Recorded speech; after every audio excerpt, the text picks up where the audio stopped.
I was bashing the leaders and the CEO of the company in the lift, not knowing the new CEO was in the lift that day. My first day at Stellar Tech was chaotic, to put it mildly. The lobby looked like a bomb had exploded in an office supply store, and the receptionist acted like she'd just lost a bet involving glitter and superglue.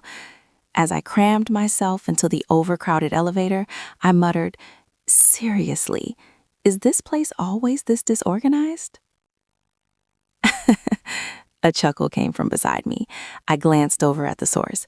A guy, maybe a few years older than me, with kind eyes and a messy mop of brown hair. He wore a rumpled button-down shirt and jeans, looking about as far from a corporate shark as you could get. "You get used to it," he said with a wide grin. "Or, you develop a high tolerance for caffeine and mild existential dread." "Easy for you to say," I grumbled, feeling the stress of the day bubbling to the surface. "I just started, and already I'm wondering if I made a huge mistake.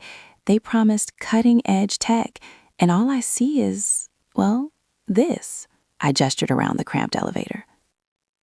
He leaned against the wall, listening with an amused expression.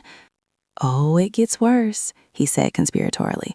"Don't even get me started on the management, taking people's money without providing the services that they promise." I perked up, finding a kindred spirit in this unexpected stranger. Don't even get me started. I launched into a full-blown rant about the lack of training, the outdated equipment, and the blatant disregard for deadlines. It's like they're allergic to efficiency. And the CEO?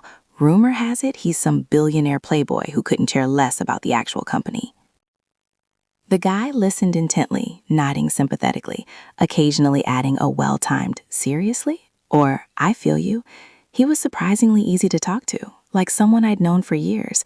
By the time the elevator doors opened on my floor, I felt 100 times lighter. "Thanks for listening," I said, grabbing my bag. "I'm Amelia, by the way." "Liam," he replied with a warm smile.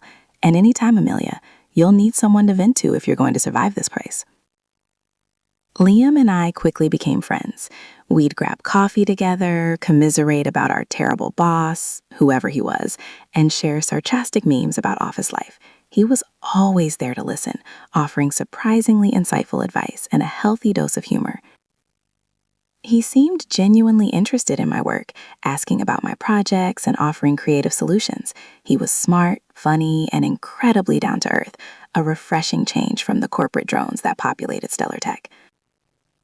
I found myself looking forward to seeing him every day, his presence a bright spot in the otherwise dreary office environment.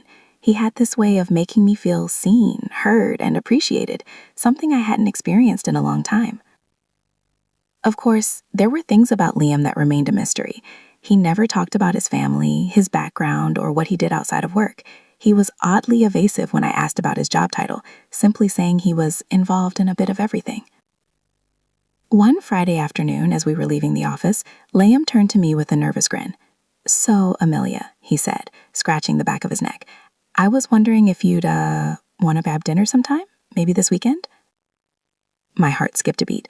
I had been secretly crushing on Liam for weeks, but I never thought he'd reciprocate. "I'd love to," I blurted out, trying to sound casual.